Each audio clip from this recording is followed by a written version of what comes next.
आपको बता दूं कि आज का हमारा टॉपिक रहेगा केसरी सिंह भारत। और केसरी सिंह भारत का जो केंद्र है उसकी हम बात करें, यानी कि क्रांतिकारी गतिविधियों का केंद्र कोटा रहा। क्या रहा भाई? कोटा। मैं आपको बता दूं 3 केंद्र थे। कितने केंद्र थे भाई? 3। एक कोटा था, एक जयपुर था। एक तो कोटा और एक कौन? जयपुर। और एक कौन था भाई? अजमेर। इस प्रकार से 3 केंद्र हुआ करते थे राजस्थान में क्रांतिकारी गतिविधियों के, विशेष 3 केंद्र। जयपुर वाले केंद्र की अगर हम बात करें तो यहाँ के क्रांतिकारी हैं अर्जुनलाल सेठी, यानी कि यहाँ की गतिविधियों को संचालित करने का काम करेंगे अर्जुनलाल सेठी। अजमेर का केंद्र जो है वो किसके नियंत्रण में चल रहा है? वो चल रहा है गोपाल सिंह खरवा। कौन है भाई? गोपाल सिंह खरवा। इस प्रकार से तो आज यानी कि 3 केंद्र हो गए। एक केंद्र कौन सा? कोटा। केसरी सिंह भारत के नेतृत्व में। आप सब जानते हो भारत परिवार जो है वो एक प्रसिद्ध परिवार रहा है जिसने अपने संपूर्ण जीवन को इस क्रांति की आहुति में लगा दिया। जयपुर में जन जागरण के नेता अर्जुनलाल सेठी है और अजमेर में क्रांति का नेतृत्व करने वाले कौन है भाई? गोपाल सिंह खरा। इस प्रकार से 3 जो है वो क्षेत्र है क्रांति के। तो आपका एक प्रश्न यह निकल चुका है कि कोटा में मुख्य क्रांतिकारी कौन रहे हैं? तो उत्तर होगा आपका अर्जुनलाल सेठी। उत्तर क्या होगा भाई? अर्जुनलाल सेठी। नेक्स्ट चर्चा करते हैं। तो अब देखिए एक हम बात कर लेते हैं। अर्जुनलाल केसरी सिंह भारत जो है वो प्रसिद्ध कवि है। एक बात ध्यान देंगे, प्रसिद्ध क्या है भाई? कवि। राजस्थान में जैसे भाषाएं हैं डिंगल और पिंगल, तो ये कौन सी के है? डिंगल भाषा के। डिंगल भाषा के प्रसिद्ध कवि हैं। यानी कि कवि के क्षेत्र में हम क्या पढ़ेंगे? कवि के क्षेत्र में हम पढ़ेंगे इनका योगदान, यही तो पढ़ेंगे। ठीक है। विद्वानता के क्षेत्र में, कवि के क्षेत्र में इनका योगदान, साहित्य के क्षेत्र में केसरी सिंह भारत का क्या योगदान रहा होगा। उसके बाद में हम पढ़ेंगे ये स्वतंत्रता सेनानी है। क्या है भाई? स्वतंत्रता सेनानी। तो स्वतंत्रता सेनानी के क्षेत्र में हम इनका योगदान पढ़ेंगे, यानी कि इस क्षेत्र में इनका क्या योगदान रहा, यह अध्ययन करेंगे। और यह अध्ययन करने के बाद में हम पढ़ेंगे इनका पर्सनल जीवन भी, यानी कि इनका हम पढ़ेंगे प्रारंभिक जीवन। क्या पढ़ेंगे? प्रारंभिक जीवन, यानी कि इनका प्रारंभिक जीवन कैसा रहा होगा। तो इस क्षेत्र में प्रारंभिक क्षेत्र का परिचय, जीवन परिचय, ये सब हम पढ़ेंगे। यानी कि केसरी सिंह भारत को हम 3 पार्टों में अध्ययन करेंगे। ठीक है। अब 3 पार्ट में किसी भी उठा लीजिए, चाहे प्रारंभिक जीवन को, स्वतंत्रता सेनानी को, या कवि के क्षेत्र में, इन क्षेत्रों में हम इनका अध्ययन करेंगे। तो देखिए प्रसिद्ध क्रांतिकारी हैं और परीक्षाओं में अनेक बार प्रश्न जो हैं वो आते रहते हैं। तो सबसे पहले हम लेते हैं प्रारंभिक जीवन को। ध्यान दीजिए, हम एक एक बात को, 3 बातें हमने की अभी, 3 थोड़ी देर पहले, एक एक बात को उठाकर चलते हैं। सबसे पहली बात हम केसरी सिंह भारत से संबंधित करें तो हम बात कर लेते हैं जीवन परिचय में। जीवन परिचय की बात करें तो हम करेंगे जन्म। ठीक है। इनका जन्म हुआ था 1872 में। जन्म कब हुआ भाई? 1872 में। और 1872 में शाहपुरा रियासत में, उस समय प्राचीन समय में शाहपुरा रियासत थी। आप सब जानते हो आज के दिन शाहपुरा रियासत भीलवाड़ा जिले में है। शाहपुरा रियासत में एक गांव है। ठीक है। शाहपुरा में देवपुरा, कौन सा भी? देवपुरा खेड़ा गांव में, ये गांव का नाम है देवपुरा खेड़ा गांव में। ठीक है। अब हमें ये पता है कि शाहपुरा प्राचीन समय में रियासत थी, लेकिन आज तो ये एक तरीके से वहां का जिला भी नहीं है। तो शाहपुरा जो है वर्तमान में पूछा जाएगा कि कहाँ है, तो वर्तमान में शाहपुरा भीलवाड़ा में है। वर्तमान में शाहपुरा कहाँ है भाई? भीलवाड़ा। ठीक है। इस प्रकार से प्रारंभिक जीवन में हम बात कर रहे हैं। इनके पिता जो हैं वो खुद एक विद्वान थे। अगर हम चर्चा करें, पिता जो थे उनका नाम था कृष्ण सिंह बारहट। क्या नाम था भाई? कृष्ण सिंह बारहट। वो खुद एक विद्वान थे, कवि थे, और उन्होंने एक पाठशाला या एक तरीके से मतलब हम चर्चा करें तो पुस्तकालय की एक स्थापना कर रखी थी। वहां जाकर केसरी सिंह बारहट अध्ययन करें। ठीक है। कृष्ण सिंह बारहट इनके पिता का नाम है। ठीक है। अब इन्होंने कहाँ कहाँ प्रारंभिक जीवन बिताया उनकी भी हम चर्चा कर लेते हैं। तो प्रारंभिक जीवन देखो, लगभग हम बात करें प्रारंभ में भाई राजकीय सेवा में रहना जरूरी है। ठीक है। प्रारंभ में मेवाड़ की सेवा में रहे। प्रारंभ में कौन से रियासत की सेवा में रहे? मेवाड़ रियासत, प्रारंभ में मेवाड़ की सेवा में रहे हैं। अब मेवाड़ की सेवा में रहे तो यहाँ रहते रहते उन्होंने कुछ काम किया। आपको पता हो, यहाँ रहते हुए मेवाड़ में, कहाँ रहते हुए? मेवाड़ में। मेवाड़ में उन्होंने मुलाकात की श्यामजी कृष्ण वर्मा से। एक बात करें, मेवाड़ में मुलाकात किससे की? श्यामजी कृष्ण वर्मा। आपने पढ़ा होगा इंग्लैंड में मुख्य क्रांतिकारी गतिविधियों का केंद्र जो है, या मुख्य क्रांतिकारी गतिविधियां कौन चलाते हैं? श्यामजी कृष्ण वर्मा। वो श्यामजी कृष्ण वर्मा मेवाड़ में आए थे केसरी सिंह भारट के बुलाने पर। किनके बुलाने पर? केसरी सिंह भारट के बुलाने पर। ठीक है, तो मेवाड़ में एक काम तो इनका ये प्रश्न बन जाएगा कि मेवाड़ में श्यामजी कृष्ण वर्मा किसके बुलाने पर आए? तो केसरी सिंह भारट के बुलाने पर आए थे। ठीक है, उसके अलावा हम बात करें मेवाड़ के राजा की बात करें तो उस समय एक राजा था मेवाड़ का, उनका नाम था फतेह सिंह। मेवाड़ के महाराणा का क्या नाम था भाई? फतेह सिंह।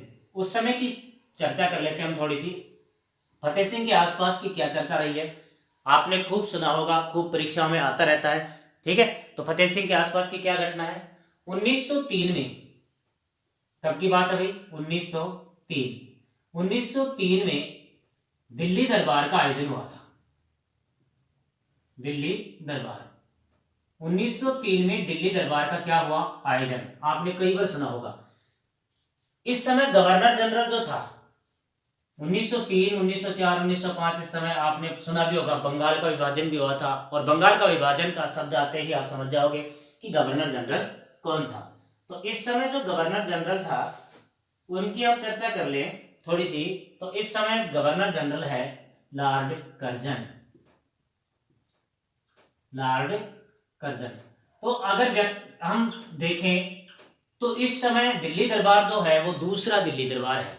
प्रथम दिल्ली दरबार 1877 में हो चुका था। कब हो चुका था भाई? 1877 में। ये दूसरा दिल्ली दरबार है और इसको लॉर्ड कर्जन कर रहे हैं। तो उस दिल्ली दरबार में राजा महाराजा जो है वो सब आ रहे हैं।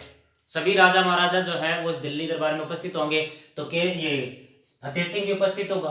तो फतेह सिंह उपस्थित होगा तो उस समय केसरी सिंह भारट ने एक इनके लिए कटवा शब्द लिखे थे, या हम कहें 13 दोहे लिखे थे।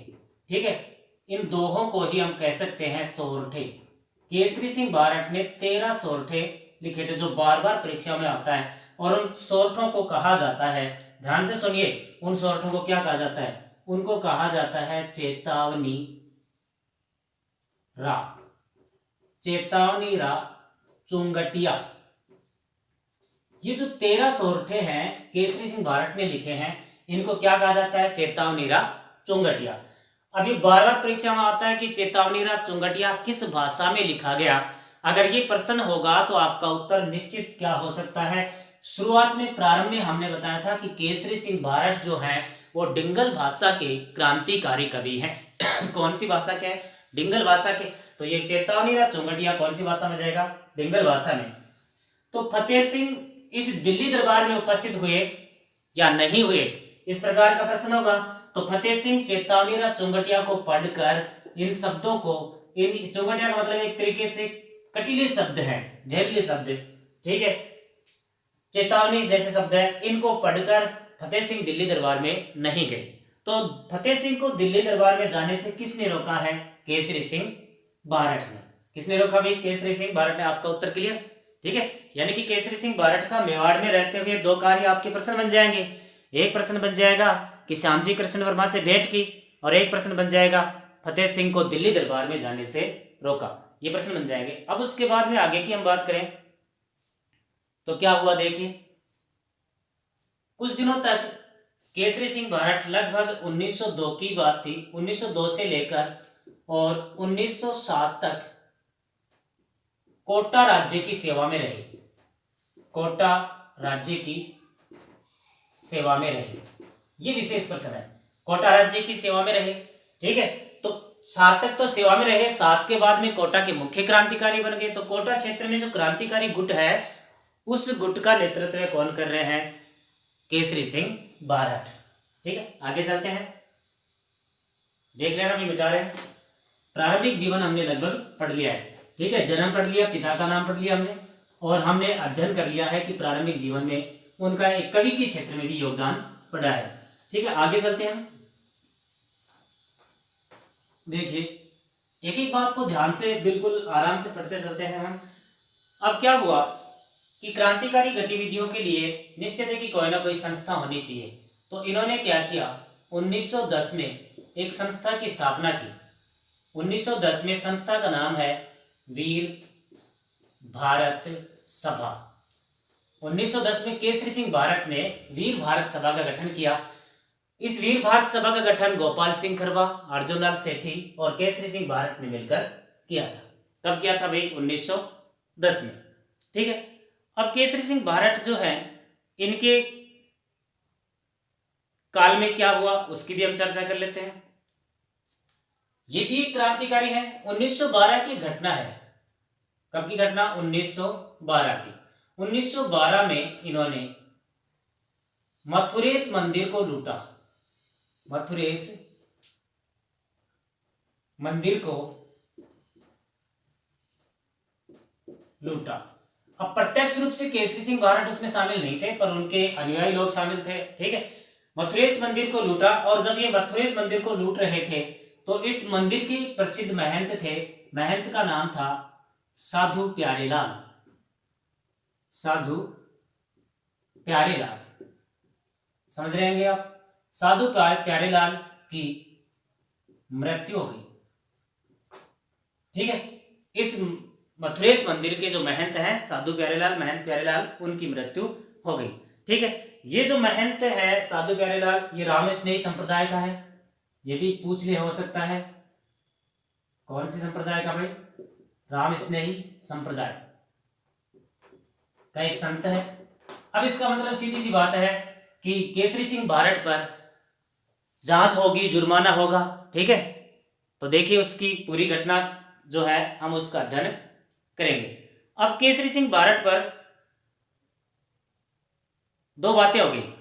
कितनी बातें होगी, दो। एक तो आरोप क्या आ गया, देखना ध्यान से। एक तो आरोप हो गया राजद्रोह है, राजद्रोह है। और एक आरोप क्या हो गया, हत्या। राजद्रोह क्यों, क्योंकि अपनी क्रांतिकारी गतिविधियों से, अपनी क्रांतिकारी कविताओं से जनता को जागरूक करने का काम कर रहे हैं। तो राजद्रोह तथा हत्या के आरोप में, राजद्रोह तथा हत्या के आरोप में इनको क्या हुई भाई, जेल। क्या हुई इनको, जेल। किनको, केसरी सिंह भारत को। अब जेल हुई, और कब हुई उसकी भी बात कर लेंगे हम, पूरी बात कर लेंगे। जेल हुई 1914 में, इनको गिरफ्तार करके जेल में डाला गया। अब प्रश्न क्या पूछा गया फर्स्ट ग्रेड में इनकी जेल से संबंधित, तो इनको डाला गया है हजारीबाग जेल में। जेल कौन सी हुई, हजारीबाग। हजारीबाग जेल में डाला गया है। और हजारीबाग कहाँ है, बिहार में। इस बात का ध्यान रखना।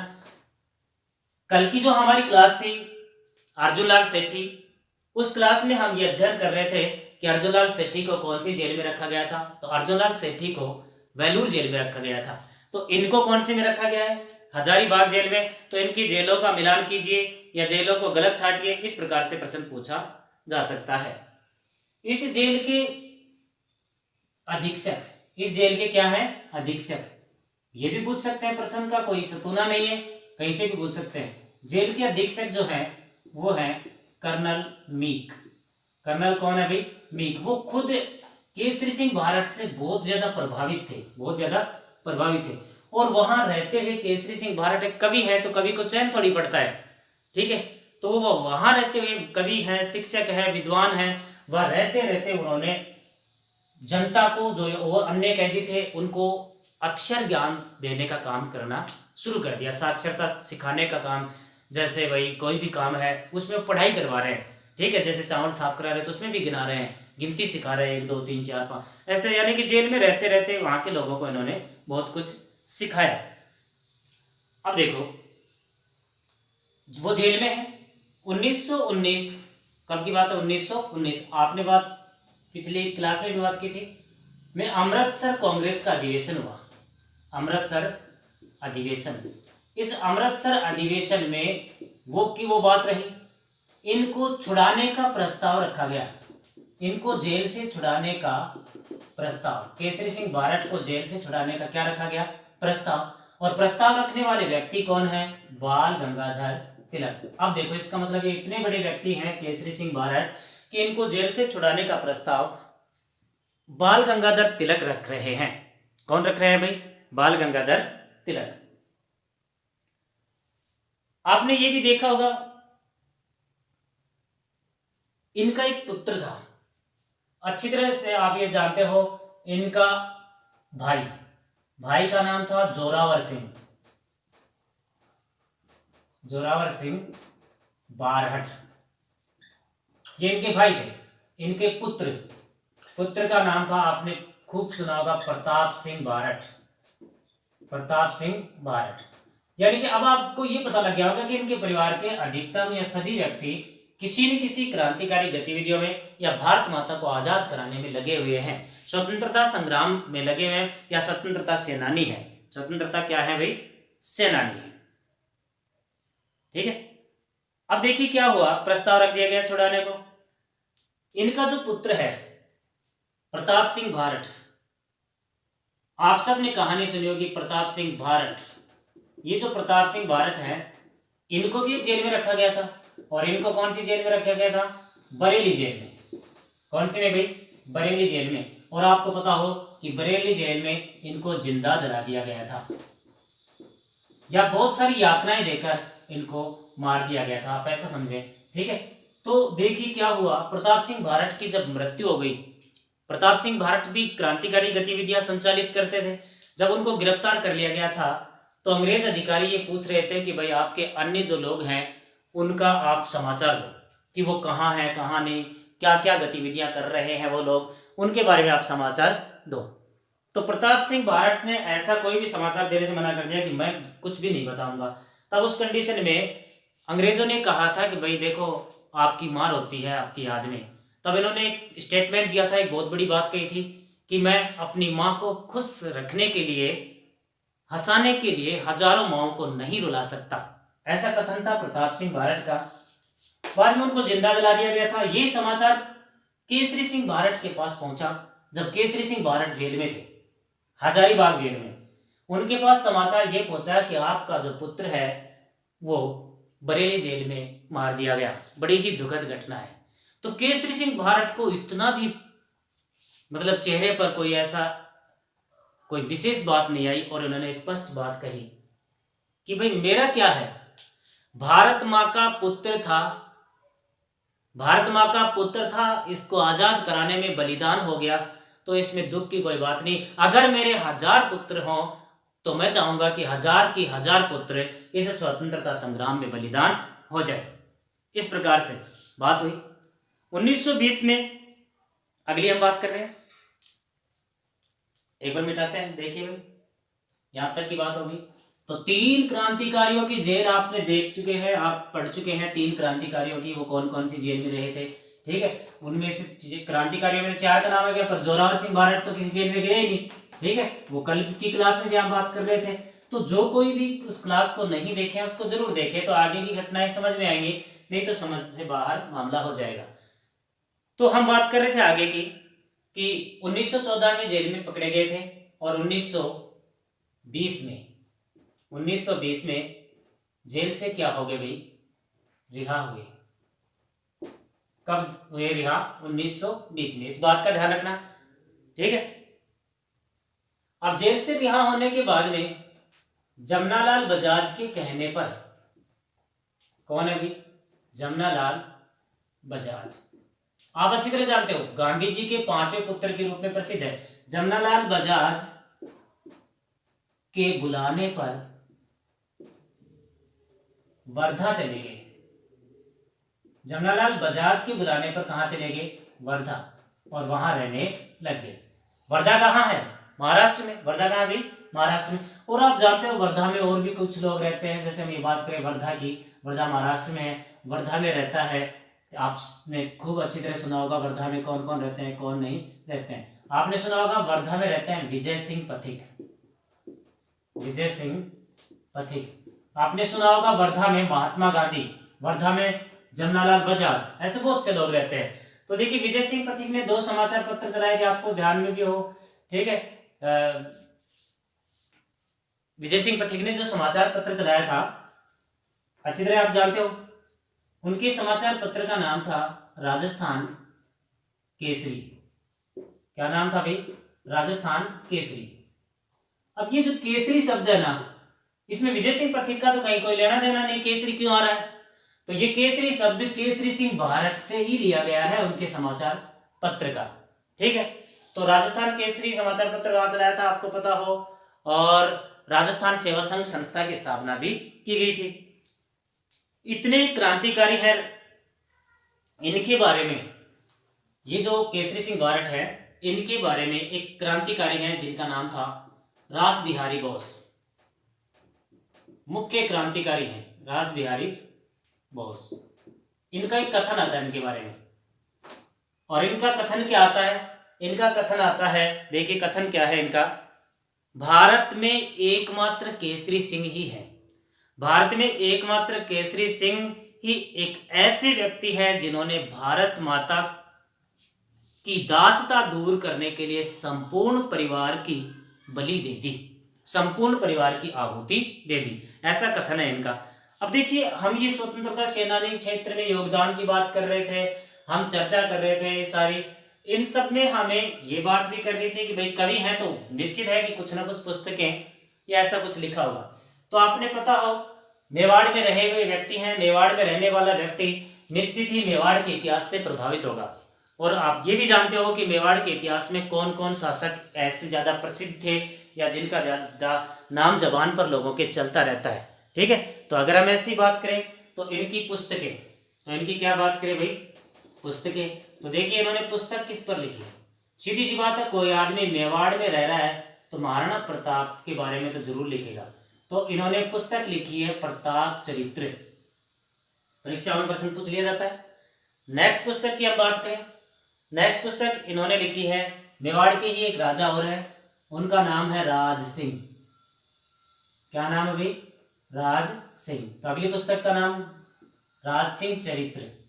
प्रसिद्ध प्रसिद्ध व्यक्तित्वों के बारे में लिखा है। ठीक है, उनके अलावा पुस्तक लिखी है दुर्गादास चरित्र, दुर्गादास चरित्र, ये इनकी प्रसिद्ध पुस्तक है।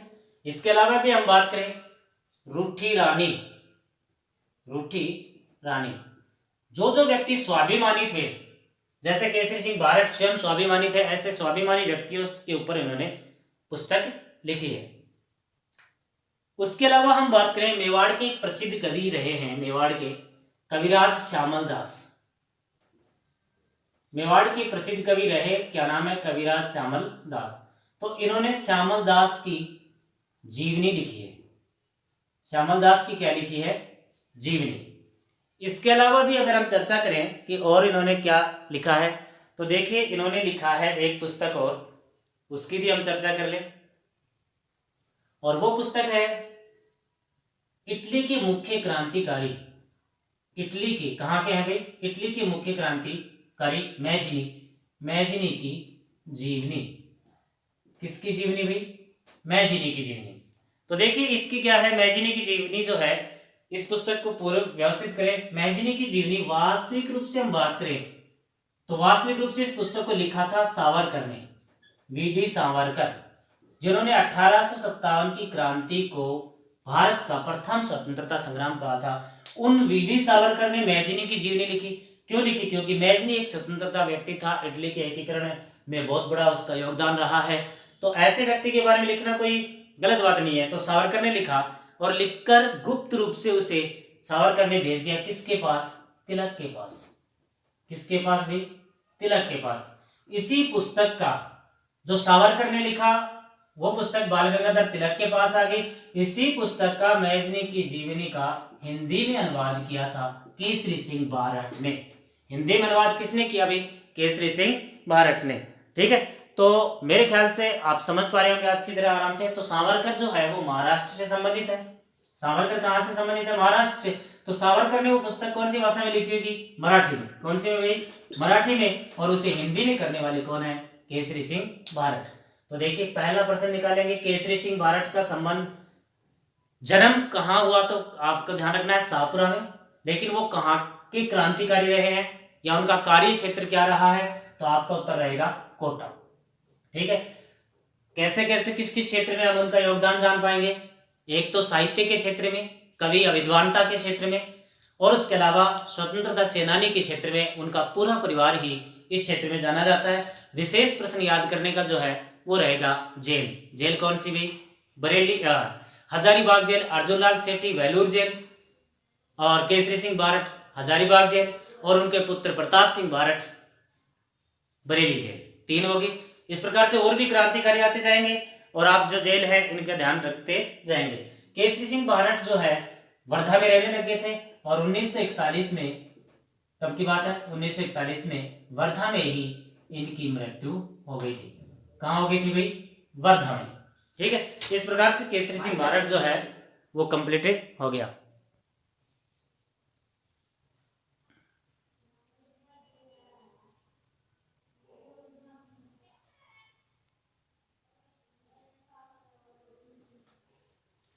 देखिए नेक्स्ट क्रांतिकारी पढ़ लेते हैं। इनके ही क्षेत्र में, इनके ही छोटे भाई जोरावर सिंह बारठ। कौन पढ़े भाई? जोरावर सिंह बारठ। ठीक है, राजस्थान के क्रांतिकारी से संबंधित परीक्षाओं में प्रश्न आते रहते हैं। तो नेक्स्ट क्रांतिकारी कौन पढ़ रहे हैं हम? जोरावर सिंह बारठ। देखिए सबसे पहले ज्यादा बातें नहीं करनी, हम सिर्फ 2 ही बात करते हैं। जन्म, देखिए जन्म की बात करें, जन्म 1883 में। जन्म कब हुआ भाई? 1883 में। देवपुरा खेड़ा, वही देवपुरा खेड़ा। और देवपुरा खेड़ा जो है उसकी बात करें सापुरा में। कहाँ भाई? सापुरा।